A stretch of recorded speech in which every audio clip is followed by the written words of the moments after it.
बाजारों में जाकर घूमने वालों, बाजारों में जाकर टहलने वालों, गलत कामों में अपना वक्त बर्बाद करने वालों, मोबाइल में रील्स देख देख कर और पबजी गेम खेल खेल कर अपना टाइम बर्बाद करने वालों, याद रखो दुनिया में तुमसे कोई पूछे या ना पूछे, दुनिया में तुमसे कोई सवाल करे या ना करे, लेकिन कल क़यामत के रोज आपको आपकी जिंदगी के एक एक सेकंड के बारे में आपसे सवाल किया जाएगा और आपको जवाब देना पड़ेगा अल्लाह तबारक व तआला के सामने। ये पहला सवाल होगा। दूसरा सवाल पूछा जाएगा आपकी जवानी के बारे में। ऐ नौजवानों सुनो, आज तुम्हारी जवानी पबजी गेम खेल खेल कर गुजर रही है। ऐ नौजवानों सुनो, आज तुम्हारी जवानी लड़कियों के पीछे घूम घूम कर आज तुम्हारी जवानी गुजर रही है। याद रखो कल क़यामत के दिन एक तो तुम्हें पूरी जिंदगी का हिसाब देना पड़ेगा और स्पेशल तरीके से, अलग तरीके से आपको जवानी के बारे में पूछा जाएगा और आपको आपकी जवानी के बारे में सवाल किया जाएगा। मेरे भाइयों जरा गौर कीजिए इस हदीस पर कि इस्लाम जवानी को किस तरह हाईलाइट कर रहा है। तीसरा सवाल जो पूछा जाएगा, एक एक बात को याद रखिए, जिंदगी भर काम आए इंशाअल्लाह। तीसरा सवाल जो आपसे पूछा जाएगा वो तीसरा सवाल ये होगा कि बताओ तुमने दौलत कहां से कमाया था। आज है ना हमारे समाज में कितने नौजवान, हमारे समाज के रहने वाले नौजवानों को पैसा चाहिए। हमारे समाज के रहने वाले नौजवान, हमारी कौम के नौजवान ये समझते हैं अगर मेरे पास पैसा आ गया, अगर मेरे पास दौलत आ गई तो मैं कामयाब हो गया, मैं सक्सेसफुल इंसान बन गया। मेरे भाइयों माफ कीजिए, आज इस कौम का हर एक नौजवान आज पैसा के पीछे भाग रहा है। लेकिन हाँ, पैसा कमाओ, लेकिन अफसोस तो इस बात पर है कि नौजवान पैसा कमाने के चक्कर में और पैसा कमाने के लालच में बेवकूफ ये भूल जाता है कि मैं हलाल तरीके से पैसा कमा रहा हूं या हराम तरीके से पैसा कमा रहा हूं। माफ कीजिएगा, आज जो मेरे सामने नौजवान तबका बैठा है, मैं आपसे पूछना चाहता हूं कि आप करोड़पति बनने के लिए आप लॉटरी नहीं खेलते? हालांकि मेरा ये मौजू है इसलिए बयान कर रहा हूं, आप लॉटरी नहीं खेलते?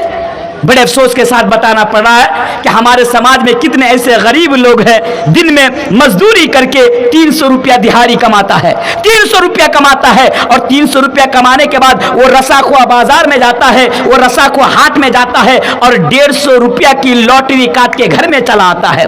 मैंने पूछा, अरे भाई आप तो गरीब हैं, 300 रुपया आप दिहाड़ी कमाते हैं और 300 रुपया में से आप 150 रुपया लॉटरी काट कर लाते हैं, आखिर माजरा क्या है, मामला क्या है? जवाब मिलता है, मौलाना साहब आप लोग नहीं जानते हैं, मैं करोड़पति बनना चाहता हूं। मैं कहता हूं अरे भाई लॉटरी काट के कैसे करोड़पति बना जा सकता है? वो कहता है कि अगर मेरा नसीब में रहा, अगर मेरी तकदीर में रहा तो करोड़ रुपया मुझे मिल जाएगा। लेकिन मेरे भाइयों लॉटरी के पीछे जाने वालों एक बात याद रखो, अगर खुदा ना खास्ता अगर तुम्हें 1 करोड़ रुपया मिल भी जाए तो क्या यह पैसा हलाल का पैसा होगा? क्या यह हलाल का पैसा होगा? मैं चैलेंज करता हूं, अगर कोई माई का लाल ये कह दे कि लॉटरी का 1 पैसा भी हलाल है तो मौलाना तनवीर आलम जिंदगी भर कभी स्टेज के ऊपर कदम नहीं रखेगा। बात करना तो दूर की बात है, तकरीर करना तो दूर की बात है, कभी स्टेज के ऊपर कदम भी नहीं रखेगा। तो पता क्या चला, ये जो लॉटरी के पीछे भाग रहे हो ना, ये पैसा इसका भी हिसाब कल क़यामत के दिन देना पड़ेगा। अच्छा, और एक चीज, ड्रीम 11 जब आईपीएल का दौर आता है, हमारे कितने नौजवान हैं ड्रीम 11 में पैसा लगाता है। ड्रीम 11 में पैसा, भाई ये पैसा भी आपके लिए हराम है, ये पैसा भी आपके लिए हराम है। हलाल तरीके से पैसा कमाओ, हलाल तरीके से पैसा नहीं कमाओ। हलाल तरीका से पैसा कमाने के लिए सैकड़ों हलाल तरीके हैं, आप उससे कमाकर करोड़पति बनो, इस्लाम आपको नहीं रोकता। लेकिन पैसा कमाने के चक्कर में हराम कमाई मत करो। अच्छा, पैसा कहां से कमाया इसके बारे में भी हिसाब के आपसे सवाल किया जाएगा। अच्छा, चोरती चोरती अक्कंज। अच्छा, तो जो बोल रहा था, और चौथा सवाल क्या किया जाएगा? चौथा सवाल आपसे पूछा जाएगा कि तुमने पैसा को कहां पे खत्म किया। अल्लाह माफ करे, पैसा कहां से कमाऊं ये भी सवाल, और पैसा कहां पे खत्म करूं ये भी सवाल। जी हाँ, आपसे पूछा जाएगा। बीड़ी पीते हैं ना? कितने नौजवान हैं हमारे समाज में, वो तो समझते हैं कि दिन में 16 बीड़ी ना पीऊं तो जन्नत में नहीं जा सकता। 16 3 मुट्ठा बीड़ी पीता है। और अफसोस इस बात पर है मैं कई जगहों पर इसका मैं मिसाल बयान कर चुका हूं। एक नौजवान, माजरत के साथ, एक नौजवान मेरे पास आया और कहा कि तनवीर साहब आपसे एक सवाल पूछना चाहता हूं। मैंने कहा भाई बताओ क्या सवाल है। कहता मौलाना साहब बीड़ी पीने की दुआ क्या है? नऊज़ुबिल्लाहि मिन ज़ालिक, बीड़ी पीने की क्या दुआ है? मैंने कहा रे नालायक, बीड़ी पीने की भी दुआ है? कहता आप सही से पढ़े नहीं है। मैंने कहा मैं नहीं पढ़ा, तुम जानते हो बीड़ी पीने की क्या दुआ है? वो नालायक कहता है मुझे मालूम है तभी तो सवाल कर रहा हूं। मैंने कहा तू ही बता बीड़ी पीने की क्या दुआ है? वो कहता है कि बीड़ी पीने की दुआ है अल्लाहुम्मा बारिक लाना फीमा बेड़ी टाना। नऊज़ुबिल्लाहि मिन ज़ालिक। तो इन सब बीड़ी के पीछे, तंबाकू के पीछे, गुटखा के पीछे ये जो पैसा खर्च कर रहे हैं ना, अगर मैं आपसे पूछूं तो कहेंगे मौलाना साहब मेरा बाप का पैसा मैं जहां चाहूं खर्च करो, आपका क्या होता है? लेकिन मेरे भाई कल कयामत के दिन अल्लाह तबारक व तआला के सामने जब आपसे पूछा जाएगा तो आप कैसा जवाब, कौन सा जवाब आप देंगे? मेरे पास वक्त नहीं है, मेरे पास यानी पर्चा आ चुका है, लेकिन 5 मिनट में मैं अपनी 3-4 मिनट में मैं अपनी बात को खत्म करता हूं। हालांकि मुझे जो मौजू दिया गया था ये हमारे समाज में, हमारे समाज के लोगों के लिए, नौजवानों के लिए, अच्छा बारिश हो रही है, अच्छा बड़ा अहम टॉपिक था कि हमारे समाज के रहने वाले नौजवान किन किन चीज़ों में तबाह और बर्बाद है। तो बहरकैफ मैं और ज़्यादा वक्त ना लेते हुए, क्योंकि बारिश का मौसम है और बारिश भी शुरू हो चुकी है और हमारे पास जो मेन गेस्ट की हैसियत से जो यहाँ पर एडवोकेट साहब जो कोलकाता से तशरीफ़ फरमा है, उनको भी हमें और आपको सुनना है, इसलिए मैं बात को यहीं पर ख़त्म करता हूँ। इसके साथ कि मैंने आपके सामने 10-15 मिनट जो बयान करना चाहा वो ये था कि आज हमारे समाज के रहने वाले नौजवान आज तबाही के दहाने पर चल पड़े हैं, बर्बादी के दहाने पर चल पड़े हैं। मेरे भाइयों, अगर समाज को बचाना हो, अगर कौम को बचाना हो तो सबसे पहले नौजवान को सुधारना पड़ेगा, सबसे पहले नौजवानों को आगे आने पड़ेगा। और यकीन मानिए रब्बे काबा की कसम, अगर समाज का रहने वाला नौजवान सुधर जाए, अगर कौम का नौजवान सुधर जाए तो मेरे भाइयों हमारा समाज भी सुधर जाएगा। और आखिर में अल्लाह तबारक व तआला से दुआ करता हूँ कि इलाहुल आलमीन तो हम सब नौजवान को कुरान और हदीस के मुताबिक तू अपनी ज़िंदगी गुजारने की तौफीक अता फरमा। पढ़े अल्लाहुम्मा आमीन। अस्सलामु अलैकुम व रहमतुल्लाहि व बरकातुहू।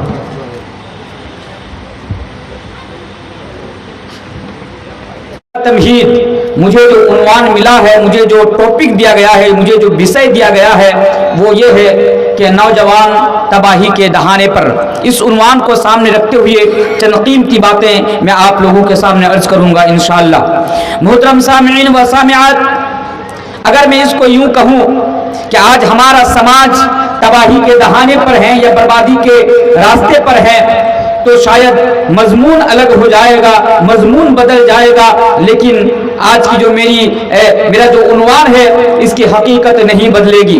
क्योंकि अगर आज हमारे समाज से अच्छाइयाँ खत्म हो रही है, अगर आज हमारे समाज के अंदर बुराइयाँ फरोग पा रही है तो इसका अहम रोल हमारे समाज में रहने वाले नौजवान भाइयों का है।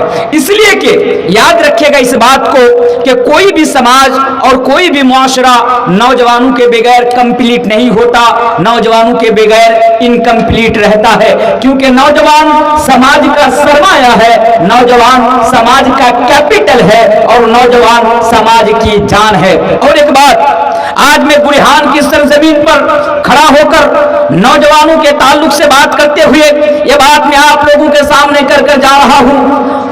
इस बात को आप लोग अपने जहन के किसी कोने में फिट कर लीजिएगा, इस बात को आप लोग अपने जहन के किसी कोने में सेव कर लीजिएगा, या फिर अगर आपके पास डायरी हो तो उस डायरी के अंदर आप इस बात को नोट कर लीजिएगा कि बुरहान की सरजमीन पर मौलाना तनवीर आलम ने कभी ये बोल कर गया था। वो बात यह है कि अगर किसी समाज का नौजवान बिगड़ जाए, अगर किसी समाज का नौजवान गुनाहों के आदी हो जाए, अगर किसी समाज का नौजवान शराब के आदी हो जाए, अगर किसी समाज के नौजवान अगर वो लॉटरी के आदी हो जाए, अगर किसी समाज के नौजवान ब्लू फिल्म देखने के आदी हो जाए, अगर किसी समाज के नौजवान लड़कियों के पीछे पड़ जाए तो रब्बे काबा की कसम उस समाज को या फिर उस कौम को बर्बाद होने से, तबाह होने से दुनिया की कोई भी ताकत बचा नहीं सकती है। मेरे भाइयों, इस बात को हमेशा याद रखिएगा। हमारा जो धर्म है, हमारा जो मजहब है, मजहब इस्लाम, ये इस्लाम دنیا کے اندر ایک صالح معاشرہ کی تشکیل کا پروجیکٹ رکھتا ہے، اور اسلام اس پروجیکٹ کو پورا کرنے کے لیے، اسلام اس مشن کو پورا کرنے کے لیے نوجوانوں کو آگے رکھتا ہے۔ لیکن آج بڑے ہی افسوس کے ساتھ مجھے یہ بات آپ لوگوں کے سامنے بتانا پڑ رہا ہے کہ آج ہمارے سماج میں رہنے والے نوجوان آج یہ اتنا زیادہ یعنی نیچے آ گئے ہیں کہ آج ہمارے سماج کے نوجوانوں کو اپنی جوانی کی ویلیو کا اندازہ نہیں ہے، اپنی جوانی کی اہمیت کا اندازہ نہیں ہے کہ اسلام نے ان کی جوانی کی کیا اہمیت بیان کی ہے۔ میرے بھائیوں، آج بڑے افسوس کے ساتھ بتانا پڑ رہا ہے کہ آج دشمنان اسلام ہمارے سماج میں رہنے والے نوجوانوں کو برباد کرنا چاہتے ہیں۔ آج ہمارے سماج میں رہنے والے نوجوان یا پھر ہماری قوم کا نوجوان آج یہ دشمن کے ٹارگٹ میں آ چکے ہیں، لیکن ہمارے نوجوانوں کو اس بات کا بھنک تک نہیں ہے،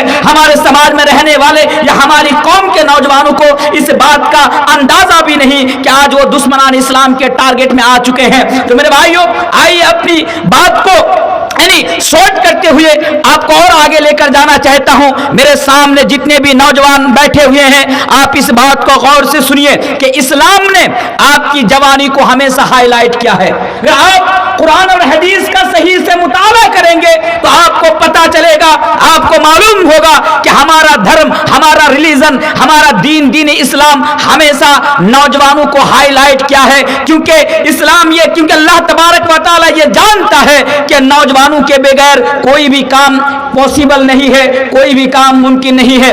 آئیے چند حدیثیں نوجوانوں کے تعلق سے میں آپ لوگوں کے سامنے رکھتا ہوں۔ آپ کو معلوم ہے اللہ کے پیارے رسول جناب محمد رسول اللہ صلی اللہ علیہ وسلم بیان فرماتے ہیں کہ سبعۃ یذلھم اللہ فی ظلہ یوم لا ظل الا ظلہ۔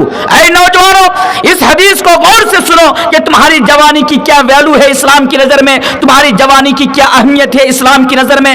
اللہ کے پیارے حبیب بیان فرماتے ہیں کہ کل قیامت کے روز، آج جو ہم دن کے اجالے میں یہ جو ہمارے سر کے اوپر سورج دیکھتے ہیں، یہ ہم سے اور آپ سے لاکھوں میل کی دوری پر ہیں، کروڑوں